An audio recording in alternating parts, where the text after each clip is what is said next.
Adverbial press কি, prepositional press কি, কিভাবে অ্যাডভার্বিয়াল প্রেস চিনবো, কিভাবেই বা প্রিপোজিশনাল প্রেস চিনবো, অ্যাডভার্বিয়াল প্রেস আর প্রিপোজিশনাল প্রেসের মধ্যে পার্থক্যই বা কি, এই সকল প্রশ্নের উত্তর খুঁজবো রফিকুল এডুকেশন বিডির আজকের এই ভিডিওতে। তাহলে চলুন শুরু করা যাক।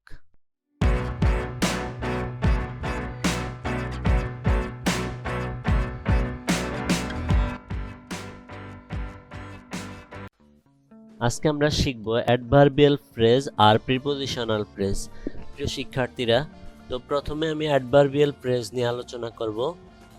তো অ্যাডভার্বিয়াল ফ্রেজটা কি, স্ট্রাকচারটা কি হবে, intransitive verb plus preposition, intransitive verb plus preposition, তারপরে আর্টিকেল, অ্যাডজেক্টিভ প্লাস নাউন, হ্যাঁ যে কোনোটা থাকতে পারে।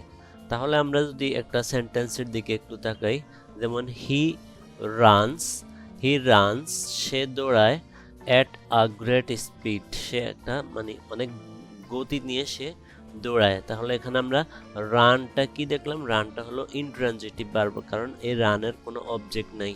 তাহলে আমরা যখন এই অ্যাডভার্বিয়াল ফ্রেজ খুঁজবো, একটা জিনিস মনে রাখতে হবে যে অ্যাডভার্বিয়াল ফ্রেজ তখনই হবে যখন কি হবে, ইনট্রানজিটিভ ভার্বের পরে প্রিপোজিশন থাকবে, আর্টিকেল থাকবে, অ্যাডজেক্টিভ থাকবে, এইরকম হবে। যেমন হি রানস, তাহলে রানসের পরে কি আছে, অ্যাট এ গ্রেট স্পিড, তাহলে এটা হবে একটা অ্যাডভার্বিয়াল ফ্রেজ।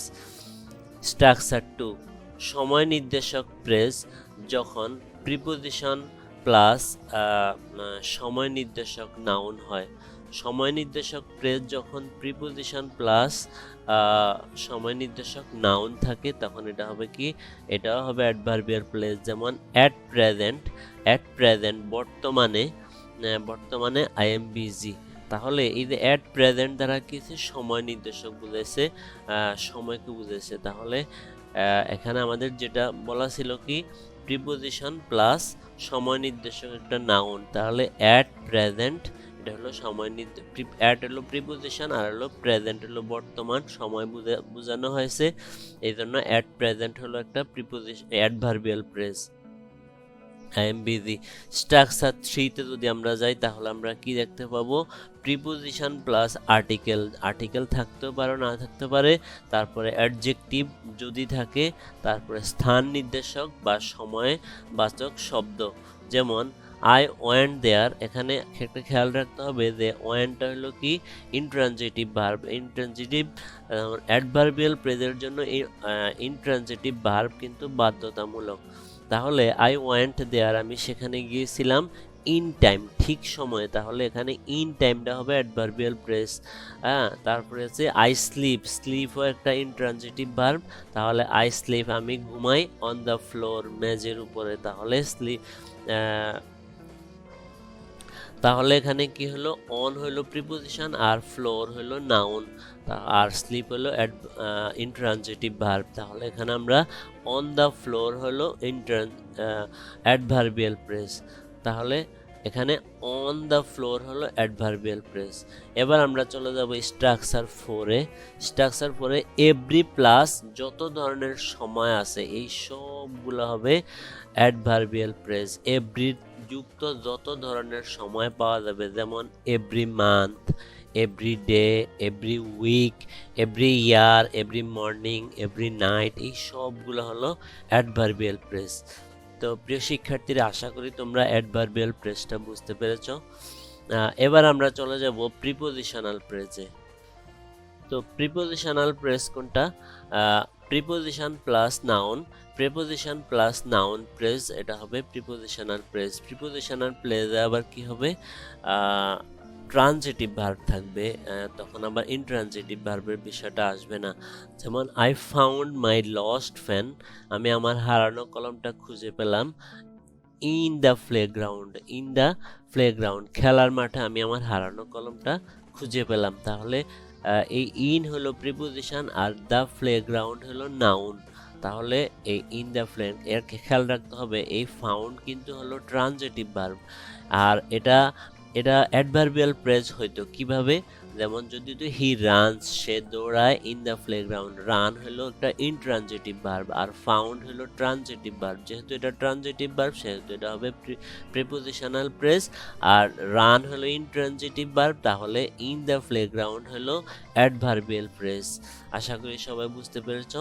এবার আমরা স্ট্রাকচার 2 তে চলে যাব। Preposition plus verb plus ING মানে জিরান্ড যেটা হয়, এরপরে এক্সটেনশন। তাহলে প্রিপোজিশনাল ফ্রেজ আরও কি কিভাবে হতে পারে? প্রিপোজিশন প্লাস ভার্বের সঙ্গে আইএনজি, তারপরে এক্সটেনশন, যেমন হি ইজ এডিক্টেড সে আসক্ত টু প্লেইং কার্ডস, তাহলে এই যে টু এরপরে প্লাস ভার্বের সঙ্গে আইএনজি, তাহলে এটা হবে টু প্লেইং কার্ডস, এটা হলো প্রিপোজিশনাল ফ্রেজ। তারপরে আমরা চলে যাব স্ট্রাকচার 3 তে।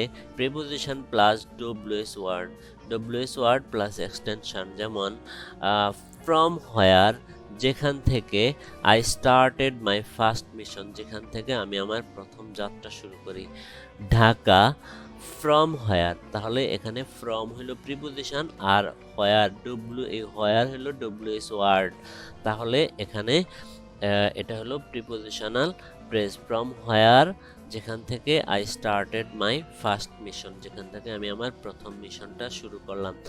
স্ট্রাকচার 3 তে যেটা বলা হয়েছে preposition plus WS word plus extension, তাহলে প্রিপোজিশন প্লাস ডব্লিউএস ওয়ার্ড তারপর আছে এক্সটেনশন হলো এই বাকি অংশ, তাহলে এটা হলো কি একটা prepositional phrase.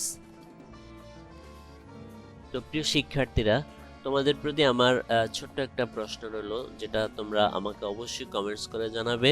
We all faced problem at once, আমরা সবাই তৎক্ষণাৎ একটা সমস্যার সম্মুখীন হলাম। দ্য আন্ডারলাইন ফ্রেজ ইজ কি?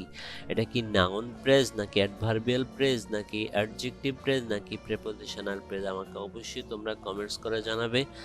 আর আজকের ভিডিওটা কেমন লাগলো অবশ্যই কমেন্টস বক্সে কমেন্টস করে জানাবে। সবার সুস্বাস্থ্য ও দীর্ঘায়ু কামনা করে এখানে শেষ করছি। সবাই ভালো থেকো। আল্লাহ হাফেজ।